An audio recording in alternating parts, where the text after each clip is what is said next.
नमस्कार सर, बहुत स्वागत है आपका मेरे चैनल हेना प्रसून एस्ट्रोलॉजी में। और नमस्कार हिना जी।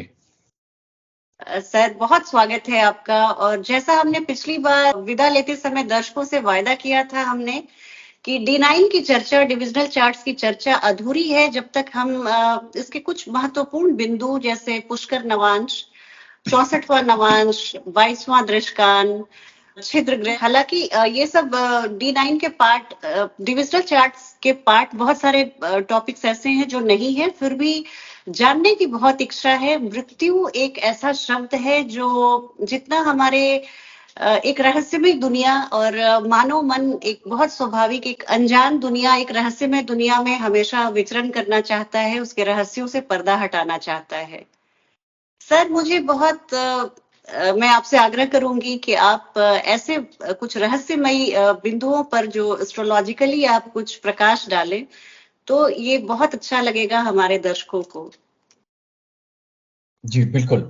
हिना जी, थोड़ा सा डिफिकल्ट टॉपिक दिया है आपने, और इस कार्यक्रम को शुरू करने से पहले मैं आग्रह करूंगा, रिक्वेस्ट करूंगा आपके सारे दर्शकों को कि वो इसको बहुत सीरियसली अपने ऊपर अप्लाई ना करें, क्योंकि लिखा हुआ है कि मृत्यु का सही समय का सटीक आकलन करना किसी के भी बस की बात नहीं है। हम इंडिकेटिव जो है हम थोड़ा सा बता सकते हैं, कुछ सेंसिटिव पॉइंट्स हैं, उसको देख करके जो है, उन ग्रहों को देख करके, उनकी दशाओं को देख करके हम वो पॉइंट्स को निकालते हैं। तो आज उसको हम डिस्कस करेंगे। और इसमें जो है हम लोग, जैसा आपने बताया कि भाई 64वां नवांश, 22वां दृष्टान, पुष्कर नवांश, पुष्कर भाग, विष नवांश, ठीक है, तो इन सारे उस पर चर्चा करेंगे हम लोग आज। तो आपकी इजाजत से मैं एक स्क्रीन शेयर करता हूं, आप प्लीज मेरे को बताइएगा। तो मैंने बहुत सारी वीडियोस की हैं सर आपके साथ, पर इस वीडियो को लेके मैं बहुत उत्साहित हूँ। ओके, स्क्रीन शेयर हो गई? जी सर। ओके, तो आपके दर्शकों के लिए सबसे पहले मैं वर्गोत्तम ग्रह क्या होते हैं, इस पे कई सारे प्रश्न कुछ स्टार्टिंग वीडियोस में आए थे कि वर्गोत्तम ग्रह कैसे निकालते हैं, कैसे पता करते हैं। जी। तो वर्गोत्तम ग्रह निकालने का सबसे पहला पॉइंट क्या है कि जब ग्रह जिस राशि में D1 चार्ट में है, उसी राशि में जब D9 चार्ट में आ जाएं जी, तो वो वर्गोत्तम हो जाता है।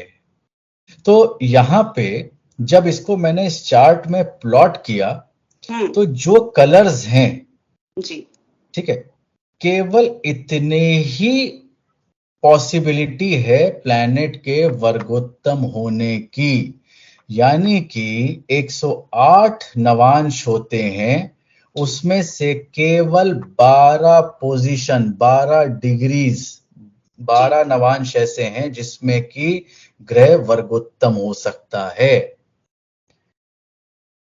और इसको जो है बहुत ही सरलता से इसको समझा जा सकता है।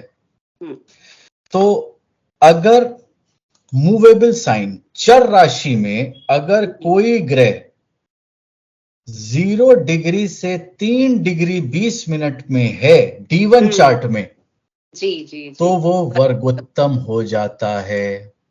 कुछ याद रखने की जरूरत नहीं है, सिर्फ चर राशि हो और 0 से 3 डिग्री 20 मिनट का हो। जी। अगर वो फिक्स्ड साइन में है तो वो 13 डिग्री से 20 मिनट और 16 डिग्री 40 मिनट के बीच में हो D1 चार्ट में, तो वो ग्रह वर्गोत्तम होता है। और जब ड्वेल साइन है, द्विस्वभाव राशि है, तो वो 26 डिग्री 40 मिनट से 30 डिग्री के बीच में होता है, तो वो वर्गोत्तम हो जाता है। तो केवल ऐसे 12 सिचुएशन बनते हैं जहां के कि प्लैनेट ग्रह वर्गोत्तम हो सकता है। इसको मैं और सरल बनाता हूं, केवल दर्शकों को सिर्फ इतना याद रखना है कि मूवेबल साइन में 0 डिग्री से 3 डिग्री 20 मिनट तक, ओके, बस इतना ही याद रखना है। उसके बाद एक जो नक्षत्र होता है जो 13 डिग्री 20 मिनट का होता है उसको जोड़ दीजिए तो वो फिक्स साइन में आ जाएगा। फिर उसमें 13 डिग्री 20 मिनट जोड़ देंगे तो वो डुअल साइन में आ जाएगा। डुअल साइन में, जी। तो इतना देखने से उनको D1 चार्ट से मालूम पड़ जाएगा कि ये ग्रह वर्गोत्तम है या नहीं है। अब इसका सिग्निफिकेंस क्या है? सिग्निफिकेंस बहुत सिंपल है कि जैसे किसी व्यक्ति को जन्म लिया, वो अपने घर में है, उसको बड़ा अच्छा लगता है, बहुत कंफर्टेबल लगता है, किसी भी बच्चे को अपने घर में कंफर्टेबल लगता है, और फिर वो वहां से थोड़े समय के लिए शिफ्ट होकर के किसी दूसरे घर में गया और वहां का भी एनवायरनमेंट वो भी वैसा ही मिला जैसा कि उसके घर जैसा है। वो कितना खुश हो जाएगा वो बच्चा। बिल्कुल बिल्कुल एकदम उसका फेवरेबल कंडीशन उसको मिल गए। अब वो क्या कह रहा है कि भाई डिग्निटी ऑफ प्लैनेट, अगर मेरा पहला सेशन को अगर ध्यान से देखे तो मैंने डिग्निटी ऑफ प्लैनेट बोला था, स्ट्रेंथ ऑफ प्लैनेट बोला था, वो वर्गोत्तम होने से वो चीज यहां पे देखने को मिलती है। तो जब भी प्लैनेट वर्गोत्तम हो जाता है तो उसकी ताकत बहुत गुना बढ़ जाती है, वो बहुत स्ट्रॉन्ग रिजल्ट देने के लिए सक्षम हो जाता है, क्योंकि अब वो जैसा उसको D1 में मिला वैसा ही उसको जो है D9 चार्ट में सिचुएशन मिल गई, ये वर्गोत्तम हो गया। एक प्रश्न बनता है सर कि यहाँ दर्शकों को मैं बताना चाहूंगी कि सर ने कहा कि वो स्ट्रॉन्ग रिजल्ट्स देने में सक्षम होते हैं ऐसे ग्रह। इसे आप ऐसा मत समझिए कि वर्गोत्तम है तो ये बहुत अच्छा फल देगा, वो स्ट्रॉन्ग रिजल्ट्स देगा, वो पावरफुल है। अब वो डिपेंड करता है कि किन भावों का स्वामी होकर वर्गोत्तम हुआ है। अगर मार्केश वर्गोत्तम हो जाए, जी बिल्कुल सही बात कही है। कई बार यहाँ पे मिस्टेक हो जाती है। हम लोग भी जब स्टार्टिंग में शुरू में सीखते थे तो हमको लगता था स्ट्रॉन्ग मतलब अच्छा, नहीं स्ट्रॉन्ग मतलब अच्छा नहीं है, स्ट्रॉन्ग मतलब पावरफुल है। आपके शब्दों का चयन सर बहुत अच्छा होता है। आपने हमेशा स्ट्रॉन्ग बोला है, पावरफुल बोला है, आपने कभी अच्छा या बुरा नहीं बोला है। जी नहीं, अगर वो कारक हो करके वर्गोत्तम है तो बल्ले बल्ले, और अगर वो अकारक हो करके वर्गोत्तम हो गया तब फिर अब आप जो है शोले फिल्म में अमिताभ को, धर्मेंद्र को आप पावर दे दी तो कितना अच्छा, और वही पावर आप गब्बर सिंह को दे दीजिए। बिल्कुल, तो उतना ही सिंपल समझना है कि आपने किसकी पावर बढ़ाई, अच्छी या बुरे ग्रह की, बस उतना ही समझना है। नहीं, बहुत अच्छी बात। और दूसरा मेरा प्रश्न था सर कि आपने जैसे राशि वर्गोत्तम की बात की कि अगर एरीज का है वो D1 में और एरीज में ही जा रहा है D9 में, तो ये राशि वर्गोत्तम की। एक भाव वर्गोत्तम आपने मुझे अपने क्लास में पढ़ाते समय बताया था, वो भी दर्शकों को बता दीजिए कि ये भी होता है कि मेरा वो प्लैनेट अमुक प्लैनेट 7th हाउस में है D1 में और वो D9 में भी 7th हाउस में है, तो इसको आपने बताया था ये भाव वर्गोत्तम, पर ये उतना प्रभावशाली नहीं माना जाता है। जी जी जी जी जी। तो जैसा कि आपने बताया कि ये भाव वर्गोत्तम है कि जिस घर में, जिस भाव में D1 चार्ट के अगर कोई ग्रह बैठा है उसी भाव में D9 चार्ट में भी आ जाए तो वो भाव वर्गोत्तम कहलाता है। उस घर के प्रबल रिजल्ट देने के लिए वो सक्षम हो जाता है। बहुत अच्छे। बट जो ज्यादा हम लोग देखते हैं strength and dignity of planet में, वो राशि वर्गोत्तम। जी। अब यहाँ पे वर्गोत्तम के कॉन्सेप्ट के बाद अगर मैं कुछ पॉइंट्स देखूं तो यहीं से निकल करके आता है पुष्कर नवांश। तो पुष्कर नवांश पे जाने से पहले इस शब्द को समझते हैं कि पुष्कर जी। अब पुष जो शब्द है जी, वो बना है पुष्टि से। अब इसमें एक नक्षत्र भी इसी नाम से है, पुष्य नक्षत्र। पुष्य नक्षत्र, अच्छा। जी जी। और पुश का मतलब होता है नरिशमेंट, नरिश। जी। अब यहां पे कर मतलब करना, हाँ। पुश मतलब नरिश, ओके। नरिश करना। अच्छा। जी। तो पुश कर, यानी कि कोई भी ग्रह अगर पुष्कर नवांश में चला जाए तो हाँ। वो बहुत ही ज्यादा अलग ही लेवल का पावर उसको मिलता है। ओ। वो उस डिग्रीज जिसके बीच में वो पुष्कर नवांश पड़ता है, वो जी जी। बहुत ज्यादा उसको प्लैनेट को फेवर कर देता है पावर अपलिफ्ट बढ़ाने कर। के लिए। पे फिर मैं वही कह रहा हूं, हम्म। स्ट्रांग और पावरफुल बनाता है। पावर। जी। अच्छा नहीं बोल रहा हूं, अच्छा खराब नहीं क्योंकि बोल रहे। पुष्कर नवांश के बारे में हम जब भी पढ़ेंगे जी। हमको अच्छा ही मिलेगा। ओ। हमको जो है कभी ये नहीं बोला जाता है या बताया जाता है या क्लासिक्स में लिखा है कि नहीं यहां पे ग्रह आने से खराब रिजल्ट भी दे सकते हैं। ओके। जो मैं लॉजिक एस्ट्रोलॉजी को साइंस समझता हूं, और जी। वो भी डिवाइन साइंस है, तो ये बिना लॉजिक के नहीं चलती है। फिर वही मेरा लॉजिक है, हम्म। अच्छे ग्रह को, कारक ग्रह को आपने पुष्कर नवांश में डाला तो जी। कुंडली कई गुना बली हो जाती है, और अगर अकारक ग्रह पुष्कर नवांश में चले गए तो कुंडली कई गुना कमजोर हो जाती है। यहां पे पुष्कर नवांश जैसा कि कॉन्सेप्ट समझ लिया कि प्लैनेट के लिए एक अलग ही लेवल का पावर देने वाला आपकी डिग्रीज हैं। मैं चार्ट शेयर करता हूं पुष्कर नवांश का। हम्म। अब आप देखिए, पुष्कर नवांश जो हैं वो अगर आप काउंट करेंगे तो 1 2 हम्म। 3 4 5 6 7 8 9 10 11 12 13 14 15 16 17 18 19 20 21 22 और टोटल 24 जो हैं पुष्कर नवांश बनते हैं ये। जी। और ये सारे ही नवांश आपके नेचुरल बेनिफिक के ही साइन में बनते हैं, यानी कि जुपिटर, वीनस, मरकरी और मून के नवांश में।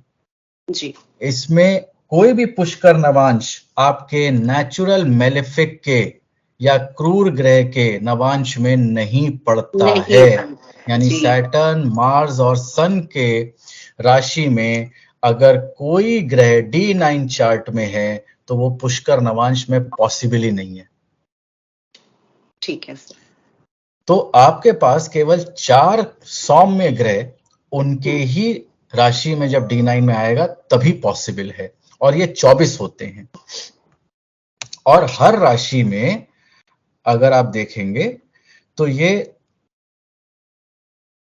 टोटल 24 नवांश का मतलब क्या हो गया कि हर घंटे एक पुष्कर नवांश जरूर लगन के समय आता है। 24 घंटा तो 24 राशियां पुष्कर घूमनी है, नवांश। जी जी जी। तो हमेशा जो है हर एक घंटे पे एक पुष्कर नवांश राइज जरूर होता है। हाँ। लग्नेश अगर पुष्कर नवांश में आ गए सर तो बहुत अच्छी बात है। अलग ही लेवल। अब आपने ये पॉइंट बोल ही दिया, वैसे मैं बाद में बताने वाला था। हाँ। अगर लगन, जी। लग्नेश, D10 चार्ट, हाँ।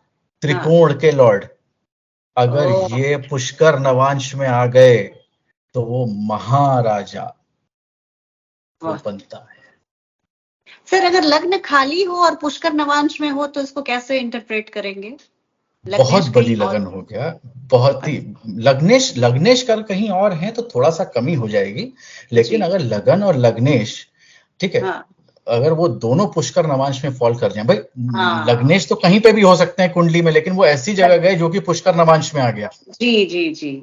हाँ। तब तो वो बहुत जबरदस्त योग बना देंगे, कुंडली को बहुत स्ट्रांग कर देते बहुत हैं। स्ट्रॉन्ग कर देंगे जी। और अगर हम ध्यान से देखें तो 3 पुष्कर नवांश ऐसे हैं जो कि वर्गोत्तम भी होते हैं। अब आप सोचिए, अरे माय गॉड। पुष्कर भी हो गए और वर्गोत्तम भी हो वर्गोत्तम गए। भी। ठीक है, ये तो वो कौन कहते हैं से ना कि ऐसे भाई नवांश हैं? ये कौन से नवांश है, मैं आपको शेयर करता हूँ। जी। पांचवा नवांश टॉरस का, ओके। पहला नवांश कैंसर साइन का, और हाँ। नवा नवांश सैजिटेरियस का। अरे वाह। ये पुष्कर में भी आते हैं और वर्गोत्तम वर्गोत्तम भी। भी होते हैं। और जब कोई ग्रह इस पुष्कर नवांश में आ जाता है तो उसके हाँ। कारक तत्वों में बढ़ोतरी देखने को मिलती है। कारक है वो ग्रह कि अकारक है? जो भी उस प्लैनेट का कारकत्व होगा उसमें जबरदस्त बढ़ोतरी देखने को मिलेगी। बिल्कुल। और अगर वर्गोत्तम और पुष्कर नवांश दोनों आ गया तो मजा आ जाएगा। मेरा दर्शकों से आग्रह है कि वो हाँ। अपनी कुंडली खोलें और हाँ। D1 चार्ट में या D9 चार्ट में जा करके देखें कि कौन कौन से ऐसे कोई लगन में या ग्रह ऐसे हैं जो कि वर्गोत्तम भी हैं और पुष्कर भी हैं। बहुत रेयर होता है। और अगर आप देखिए उनका कोई कारक ग्रह इस जगह पे है, उसको जिंदगी में सब कुछ मिल जाएगा। एक ग्रह भी अगर ठीक आ गया ना हिना जी, जी जी जी। सब कुछ मिल जाता है। 9 ग्रह की जरूरत नहीं है नहीं है। 8 ग्रह आज की कितने डेट में। भी एंटागोनिस्टिक हों, पर एक ग्रह अगर ऐसी स्थिति में है तो एक वो ग्रह। सबका बोझ उठा लेगा। दर्शकों से यस, मैं आग्रह यस। करूंगी कि आप कमेंट करके जरूर बताइए आपकी कुंडली प्लीज, में अगर ऐसे योग हैं तो। प्लीज, प्लीज, प्लीज, बहुत बहुत बहुत बहुत अनुग्रह है कि प्लीज जा जी। करके देखिए, क्योंकि आपके हाँ। लाइफ को एक अलग सुकून, एक अलग सुख, आपको अंतर से पावर वो देने वाले आपको मिलेंगे। आपको बहुत अच्छा लगेगा देखने के बाद। जी। तो हो गया पुष्कर नवांश। अब हम्म। पुष्कर भाग भी एक चीज होती है। जी सर।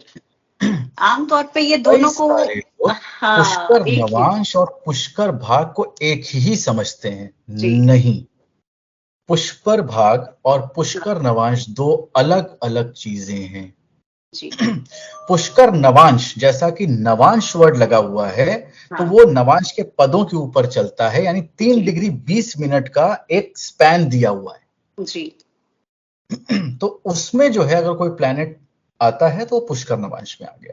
हम्म। जबकि पुष्कर भाग is a specific degree in each राशि। ओके। उस पर्टिकुलर डिग्री पे अगर कोई प्लैनेट D1 में है तब वो हाँ। पुष्कर भाग में जाता है। तो इसके लिए जो है मैंने यहाँ पे ये एक टेबल तैयार करी है। मैंने यहाँ पे स्पेशल डिग्री लिख दी है। हम्म। हर राशि में स्पेशल डिग्री, यानी कि एरीज में अगर राशि में D1 चार्ट में एरीज जी। राशि में अगर कोई प्लैनेट 21 डिग्री का है तो वो पुष्कर भाग में होगा। उसी तरह से टॉरस में 14, जेमिनी में 24 और बाकी सारे ये डिग्रीज स्पेशल डिग्रीज हैं। अब अगर आप ध्यान से देखिए तो taurus, taurus, taurus, taurus. Taurus, taurus, taurus, Libra, Libra, Libra, 9 positions केवल वीनस ने ली हुई है वाह। और 3 पोजीशन केवल मरकरी ने। मरकरी के पास है। हाँ। यानी कि ये ही जो है आपके 12 जो पुष्कर भाग हैं हर राशि के एक डिग्री पे, उसमें हाँ। से 12 में से 9 तो वीनस ने ले लिया और बहुत। 3 जो है वो मरकरी ने ले लिया, और किसी में ये पॉसिबल है ही नहीं। सर आप इतनी बड़ी जानकारी दे रहे हैं हम सबों को कि ये मेरा मानना है सर कि इतना निस्वार्थ भाव से YouTube पर इस तरह की शिक्षा देने वाले शायद ही कोई ज्योतिष के जानकार हो, विशेषज्ञ हो। ये आप बहुत बड़ा एक टूल दे रहे हैं हम दर्शकों के हाथ में, जिससे हम एस्ट्रोलॉजी को सीख कर एक अलग लेवल पे पहुंच सकते हैं सर। मेरा सौभाग्य है कि मैं आपके माध्यम से दर्शकों तक इस डिवाइन साइंस को मैं पहुंचा पा रहा हूं, और मैं उन सभी गुरुओं का धन्यवाद करूंगा जिन्होंने कि ये ज्ञान मेरे को प्रदान किया। और इसके बाकी लोग भी इसको पर्सनलाइज हो करके सिर्फ अपनी कुंडली तक सीमित ना रहें, सिर्फ इसको और डीप में समझने की क्लैरिटी से कोशिश करें, तो जब वो डिग्री देखेंगे, ठीक है, D1 में, अब उनके मन में आना चाहिए भैया पुष्कर में तो नहीं है, या पुष्कर भाग में तो नहीं है, या वर्गोत्तम तो नहीं है, या फिर वो नवांश में तो नहीं है। तो ये जब देखेंगे ना, वो आंतरिक सुख जो उनको मिलेगा, बस उस वही मेरे लिए सुख का एक बनेगा, आनंद अनुभूति होगी। Thank you sir, thank you so much. तो यहाँ पे जो है अच्छा, पुष्कर भाग जनरली एक अच्छे मुहूर्त के लिए यूज किया जाता है कि जब लगन में पुष्कर नवांश आ जाए और ऐसे डिग्री पे वो लगन आ जाए या फिर वो प्लैनेट आ जाए जो कि इन राशियों में इतने डिग्री पे हो, तो वो बढ़िया मुहूर्त बन जाता है किसी भी काम करने की। तो यहाँ पे इसका यूज सिग्निफिकेंस ये है। बट अगर प्लैनेट्स इनमें से आ गया, पुष्कर नवांश में आ गया या फिर पुष्कर भाग में आ गया, आप देखिएगा उसका लाइफ का एक लेवल उस प्लैनेट के रेस्पेक्ट और कारक तत्वों के रिलेशन में बहुत ऊंचे लेवल पे होगा। जी सर। अब अच्छी बातें कर ली, अब थोड़ी पे आते हैं, डरावनी बातें की जाए। तो ये जो अच्छे सेंसिटिव पॉइंट्स हैं, उसी तरह से थोड़े से नेगेटिव सेंसिटिव पॉइंट्स भी नवांश में देखने को मिलते हैं। और उसमें से सबसे प्रचलित, सबसे ज्यादा बात किया हुआ जो नवांश है वो 64वां नवांश है। जी। अब 64वां नवांश मैं आपको चार्ट से दिखाता हूं। ये जो हैं सारे नवांश हैं जी। और इन सारे नवांश में एक सिंपल प्रोसेस है जिससे कि इसको निकाला जा सकता है। बहुत जल्दी मैं इसको बता देता हूं क्योंकि इसका शॉर्टकट मेथड भी है। जी। तो सबसे पहले जो है, लगन या जो भी ग्रह है वो D1 में जहां पे बैठा है वहां से शुरू करते हुए 8 घर आगे चले जाइए। ठीक है सर। उस ग्रह की डिग्री नोट कर लीजिए। अब जिस राशि में वो आगे बढ़ा करके 8वें घर में पहुंचा, उस वहां की जो राशि है उस राशि को यहां पे देखिए और जितने डिग्री के बीच में फॉल करता है उनको यहां पे देखिए। ठीक है। और वो जिस जगह पे इंटरसेक्ट कर दें वो 64वां नवांश होता है। 3 स्टेप का काम है। अगर D9 नहीं है तो इस टेबल के माध्यम से ये चीज वो बना सकते हैं सर। जी। इसका शॉर्टकट मेथड ये है कि D9 चार्ट अगर है तो लगन से चौथे भाव की राशि का लॉर्ड 64वां नवांश का लॉर्ड बनता है। जी। और 64वें नवांश को सिर्फ लगन से नहीं चंद्रमा से भी देखना चाहिए। तो चंद्रमा जहां पे D9 चार्ट में है उस जगह से चौथे घर का लॉर्ड वो 64वां नवांश का लॉर्ड बनेगा चंद्रमा के रिस्पेक्ट में। ओके। ये दोनों बहुत ही सेंसिटिव पॉइंट होते हैं और जब भी कोई मैलेफिक इस डिग्री से क्रॉस करता है ट्रांजिट तो वो परेशानी लेकर के आ सकता है अगर वो दशा में भी कहीं ना कहीं कनेक्ट हो रहा।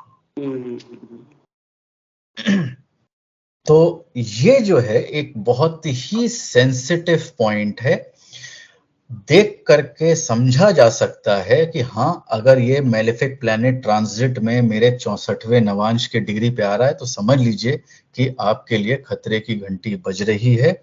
आप सतर्क हो जाइए और अपने आप को उसके अकॉर्डिंग जो है थोड़ा सा बचाव, प्रिकॉशन जो भी है वो आप कर लीजिए। यहाँ एक प्रश्न बनता है, जैसे आपने मेलेफिक की बात की, तो ये नेचुरल पाप मैलेफिक की बात कर रहे हैं सर, या उस कुंडली विशेष की 6, 8, 12 के लॉर्ड्स की बात कर रहे हैं? Natural okay. नेचुरल मैलेफिक्स की बात कर रहा हूं। भले मेरा भाग्येश हो, भले मेरा त्रिकोणेश हो, नेचुरल मैलेफिक की बात कर रहे हैं। मैं दर्शकों को बता दूं यहाँ पे सर, बिल्कुल आप कंफ्यूज मत होइएगा कि ये एक जनरल रूल बता रहे हैं। आपकी कुंडली के भले वो त्रिकोण के लॉर्ड हों, लग्नेश हों, उनसे कोई लेना देना नहीं है।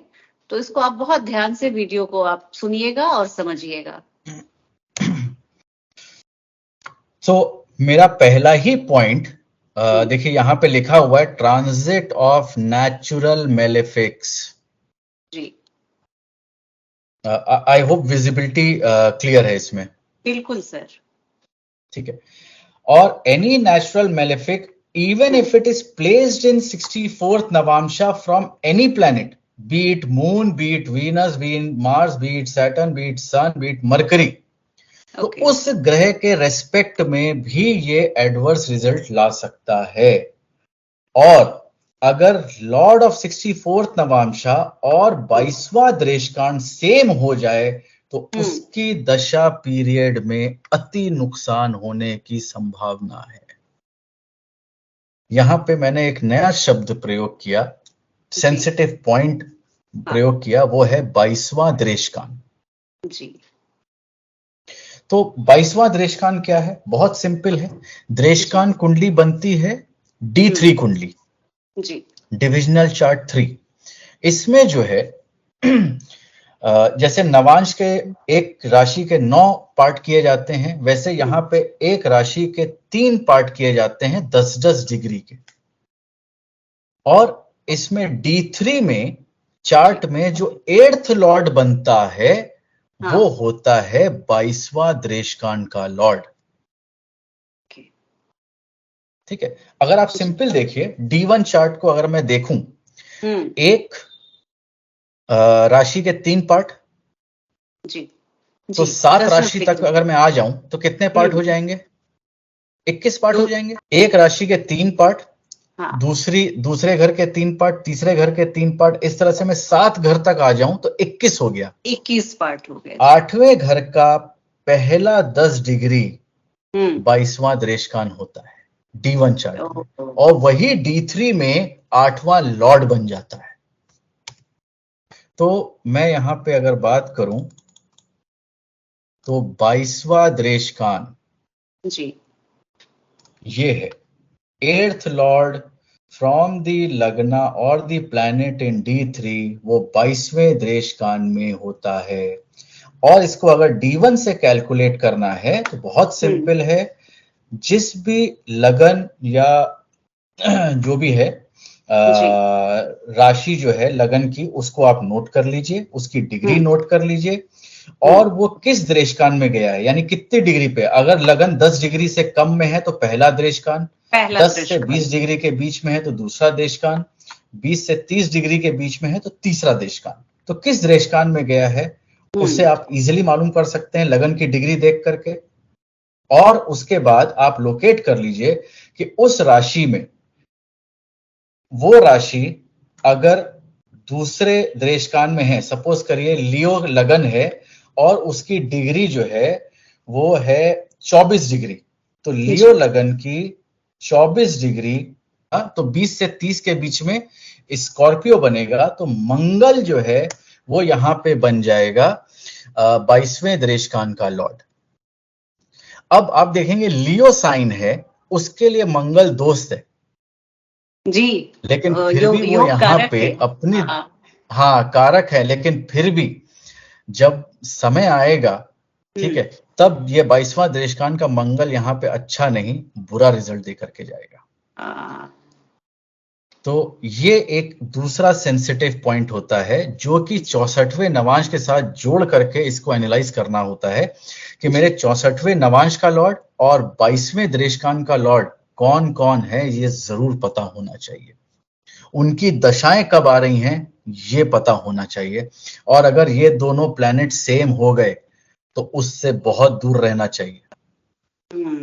उसके किसी भी चीज का ग्रहण करना, पास में रखना, अपने पास कुछ कर लेना, जैसे शुक्र किसी का 64वां नवांश का लॉर्ड बन जाए, 22वां दृश्यकांड का भी लॉर्ड बन जाए और वो विष नवांश में भी पड़ जाए, बिल्कुल दूर रहिए। उस शुक्र के कारक तत्व से बिल्कुल दूर रहिए। तो ये जो है आपको 22वां दृष्टांत बताता है। एक पॉइंट और है विष नवांश। तो जैसा पुष्कर नवांश देखा था हमने कि सारे सौम्य ग्रह मतलब आपके शुक्र हो गए, चंद्रमा हो गए, जुपिटर हो गए, बुध हो गए, ये सारे शुभ प्लैनेट के नवांश में जब प्लैनेट फॉल करते हैं तो वो पुष्कर नवांश में आ गए। और हमने जो है छोड़ दिया था कौन से ग्रह, मैलिफिक, नेचुरल मैलिफिक्स छोड़ दिए थे, सैटर्न, मार्स, सन छोड़ दिए थे। अब अगर सैटर्न, मार्स और सन के नवांश में प्लैनेट आ जाएं उस पर्टिकुलर 3 डिग्री 20 मिनट के हेर फेर में, तो यही विष नवांश हो जाता है, बिल्कुल उल्टा पुष्कर का। तो यहां पे जो है इजीली बताया जा सकता है कि भाई मेरा ये ग्रह विष नवांश में गया, कि मेरा ग्रह ये पुष्कर नवांश में गया, या पुष्कर भाग में है, या 22वें दृष्टांत का है। ये सारे सेंसिटिव पॉइंट्स इजीली पता किए जा सकते हैं। मैं विष नवांश का आपको दिखाता हूं जी। आप देखिए विष नवांश के लॉर्ड कौन है, एरीज, मंगल, कैप्रिकॉन, शनि, यहाँ पे एक्वेरियस, फिर से शनि। एक्सेप्शन जो है यहाँ पे आपका जुपिटर आता है और एक जगह पे मरकरी बनता है, यही 3 एक्सेप्शंस हैं। और ऐसे 12 पोजीशन जो हैं आपके विष नवांश के बन जाते हैं। कोई भी प्लैनेट अगर विष नवांश के में आ जाता है तो उसके कारक तत्वों को बुरी तरह से ठेस लगती है, चोट लगती है, और वो अपने कारक तत्वों का रिजल्ट या अपने लॉर्डशिप का रिजल्ट अच्छे से नहीं दे पाता है। तो अगर आप देखिए D1 चार्ट और D9 चार्ट को आप देखिए तो कौन सा प्लैनेट अच्छा रिजल्ट दे सकता है और कौन सा प्लैनेट अच्छा रिजल्ट नहीं दे सकता है, क्या इस सेंसिटिव पॉइंट के क्लासिफिकेशंस आप इजीली पता नहीं कर सकते? सर ये बहुत आपने गूढ़ बात बताई है। बहुत लोग बोलते हैं कि मेरा ये योग कारक प्लैनेट है, लेकिन इसकी दशा में तो मैंने इतना भुगता है, इतना मैंने कष्ट भोगा है। ये मैं दर्शकों को बताऊंगी कि यहाँ पे वो बिंदु, इस बिंदु में उस वो राज छुपा हुआ है जिसके चलते हमारे राजयोग बनाने वाले प्लैनेट भी बेबस होके रह जाते हैं और हमें कोई परिणाम नहीं दे पाते हैं, अनुकूल परिणाम नहीं दे पाते हैं। जी जी, बिल्कुल सही कह रहे हैं आप। तो ये देखना बहुत जरूरी है कि D1 में जो प्लैनेट्स बैठे हैं भले ही अच्छे दिख रहे हों, लेकिन अगर वो D9 में जा करके अगर वो गलत नवांश में चले गए तो वहां पे उनकी हानि हो जाती है। एक प्रश्न मुझे याद है किसी दर्शक का था कि अगर D1 में ग्रह एग्जॉल्टेड है और D9 में डेबिलिटेट हो जाए तो क्या होगा, और अगर D1 में डेबिलिटेटेड है और D9 में एग्जॉल्टेड हो जाए तो क्या होगा? जी हिना जी, अभी तक हमने जितनी देर भी बात करी, क्या हम इसका आंसर अब निकाल सकते हैं? D1 में डेबिलिटेट है और D9 में एग्जॉल्टेड है। तो शुरुआत उसकी जो है वो थोड़ी टफ होगी, वीक होगी, लेकिन एंड जाते जाते वो बहुत ऊंचाइयों तक पहुंच जाएगा। क्यों? क्योंकि अल्टीमेटली वो प्लैनेट एग्जॉल्टेड है, भले वो D1 में वीक दिख रहा हो। और इसका ठीक उल्टा होगा कि अगर प्लैनेट एग्जॉल्टेड दिख रहा है D1 में और D9 में डेबिलिटेटेड हो गया है तो शुरुआत तो बड़ी तेजी से होगी, लेकिन बाद में जाकर के नीचे आ जाएगा। तो मेरे को उम्मीद है कि जिनका भी ये प्रश्न था उनको इसका बहुत अच्छे से जरूर। यहाँ पे मैं ये भी बता दूं कि सर आज चूंकि एक बहुत ही गहन चर्चा कर रहे हैं और एक बहुत ही ये सेंसिटिव डिस्कशन है आज का। आज हम दर्शकों के प्रश्न नहीं ले पा रहे हैं और अगली बार सर ने प्रॉमिस किया है कि वो एक डेडिकेटेड वीडियो करेंगे। आप सबों के प्रश्नों को मैंने बुक मार्क करके रखा हुआ है, मैं सारे प्रश्नों को सर से पूछूंगी। जी सर, आप बहुत अच्छे से बता रहे हैं। जी, तो मैं आगे बढ़ता हूं। इसके बाद जो है आपका एक छिद्र ग्रह या खर ग्रह। जी सर, ये भी एक कॉन्सेप्ट होता है और ये जितने भी हमने अभी ये सब पढ़े हैं इसमें छिद्र और छिद्र ग्रह, खर ग्रह, ये सब मिला करके 8-9 प्रकार के होते हैं। मैंने इसमें 3-4 और ऐड कर दिया, हमने कहा भाई सेमी फैमिली है जी। भाई गब्बर सिंह है, सांबा है, तो सब एक ही फैमिली के, क्यों छोड़ो? तो मैंने कालिया को उसमें क्यों कुछ छोड़ूं? प्लैनेट्स और जोड़ दिए हैं। जी। तो वो कौन कौन से होते हैं एक बार देख लेते हैं। हाँ सर। सबसे पहले 8th house Lord of D1 chart, ठीक है। 64वां नवांश लगन का, 64वां नवांश चंद्रमा से, 64वें नवांश में बैठे हुए ग्रह, 22वें दृष्टान का लॉर्ड, प्लैनेट्स ग्रह बैठे हुए 22वें दृष्टान में, 8th लॉर्ड के साथ एसोसिएटेड ग्रह, प्लैनेट 8th हाउस में बैठे हुए, 8th हाउस के एनिमी, 12th हाउस लॉर्ड, और अगर हमको देखना है कि कोई मेजर प्लैनेट विष नवांश में भी तो नहीं फॉल कर रहा, और बाधक कौन है, मारक कौन है। ये 13 नंबर की गणित, ये मेरे लिए डेंजरस कॉम्बिनेशन की घड़ी। बहुत मेरे कॉम्प्रिहेंसिव को ग्रह लिस्ट बना बना लिया है सर आपने, और दो चार नामी ग्रामी हस्तियों को भी जोड़ लिया है आपने। हाँ, छोड़ के फायदा नहीं है, क्योंकि अल्टीमेटली ये भी वही काम कर रहे हैं जो कि 64वें नवांश का लॉर्ड कर रहा है या फिर 22वें दृष्टान का लॉर्ड कर रहा है, तो ये बाकी भी वही काम कर रहे हैं। जी सर। अच्छा, यहाँ पे मैं दर्शकों को एक कॉशन देना चाहता हूं कि ये ग्रह हमेशा ऐसा काम नहीं करते हैं। ओके। केवल और केवल जब आपका आयु खंड की समाप्ति होती है और ये सारे प्लैनेट की एक साथ दशा, अंतरदशा, प्रत्यंतर दशा, सूक्ष्म दशा, देह दशा, प्राण दशा सब अलाइन होते हैं, तब होता है। तब तक बिल्कुल निश्चिंत रहिए, इसका कोई आपको प्रभाव, आपको कुछ नहीं लाइफ में आपको ऐसा मेजर मिलेगा, जब तक कि बड़ा एक साथ कॉम्बिनेशन, ट्रांजिट, सब कुछ एक साथ ना लग जाए। तो बिल्कुल भी इसके लिए परेशान होने की जरूरत नहीं है। लेकिन ये 13 ग्रह मेरे हिसाब से आपको डिफिकल्टीज लाइफ में, स्ट्रगल, परेशानियां या थोड़ा बहुत उठापटक लाइफ में जरूर ला करके देंगे। मृत्यु की ही बात नहीं कर रहे हैं हम, मृत्यु तुल्य कष्ट भी ला सकते हैं ऐसे कॉम्बिनेशन, अगर आपकी आयु खंड पूरी नहीं हुई है तो ये मृत्यु तुल्य है। जी सर, कोई एग्जाम्पल चार्ट से बता दीजिए तो बात हम लोगों को समझ में आ जाएगी। हाँ, मुझे मालूम था हिना जी आप मेरे को ऐसे नहीं जाने देंगे। तो एक मैं एग्जाम्पल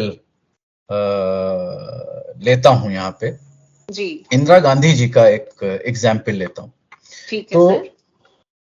ये जो 13 ग्रह हैं, हाँ, ठीक है, ये 13 ग्रहों को मैंने इंदिरा गांधी जी के चार्ट से निकाल लिया।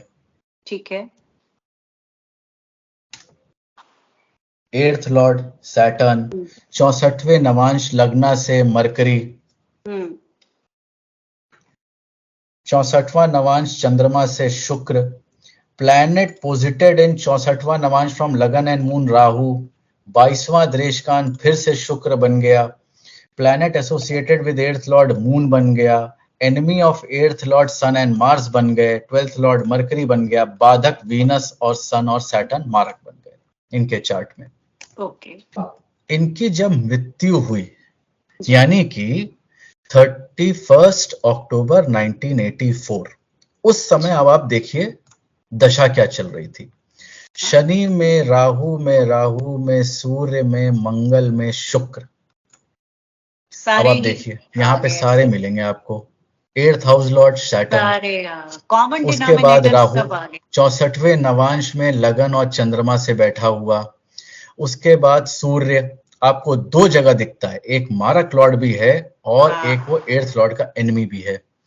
उसके बाद आपको मिलता है मंगल, वो भी 8th लॉर्ड का एनिमी है, और शुक्र देखिए आपको बाधक भी है, 22वें दृष्टान का लॉर्ड भी है, और 64वें नवांश चंद्रमा से भी शुक्र है।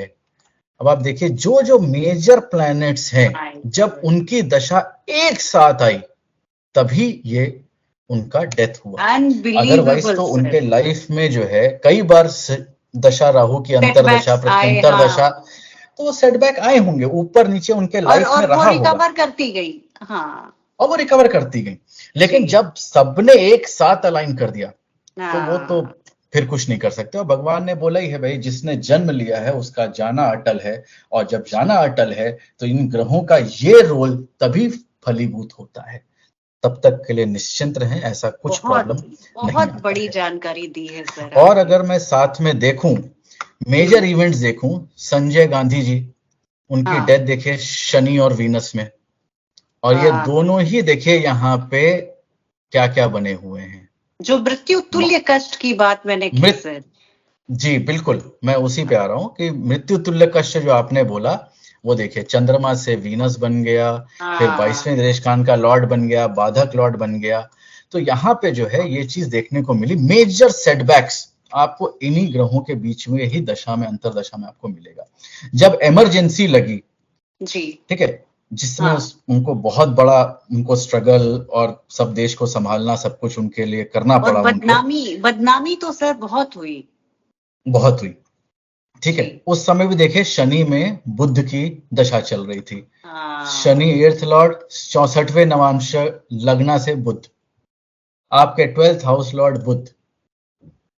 तो ये बहुत यही बड़ी बात। प्लैनेट्स हैं जो कि ये सारा लेकर के आते हैं। इन जो जी, एक्सप्लेनेशन मैंने आपको बताया वो सारा यहाँ पे लिखा हुआ है, ए टू जेड, कि किसने कहाँ पे कैसे अपना रोल प्ले किया है। आई होप आपके दर्शकों को ये पॉइंट समझ में आया होगा कि पॉइंट अंत समझ में समय आएगा। में इनका बिल्कुल, रोल कैसे एक साथ जब अलाइन होता है तभी होता है। हाँ, तब तक कोई भी परेशानी की बात नहीं है। सेटबैक्स आते रहेंगे, वो अपना रोल प्ले करते रहेंगे, और एक ही रोल, एक प्लेनेट एक से कई ज्यादा रोल करता है। जैसे कि कोई भी कन्या, वो एक बेटी भी होती है, वो एक माँ भी हाँ, होती है, फिर वो एक मदर इन लॉ भी हो सकती है, वो बुआ भी हो सकती है, वो सास भी हो जी, सकती है। तो जैसे कि एक व्यक्ति को कई सारे रोल प्ले करने पड़ते हैं, उसी तरीके से एक ग्रह को भी कई सारे रोल प्ले करने होते हैं। और वो दशा अंतर दशा जैसे जैसे उनकी आती है, और उनको उस समय क्या रोल मिल जाता है, और आयु खंड को देखते हुए वो क्या रोल उस समय उनको निभाना है, उस समय हाँ वो वाला रोल निभाते हैं। और यही हम लघु पराश्री में सीखेंगे।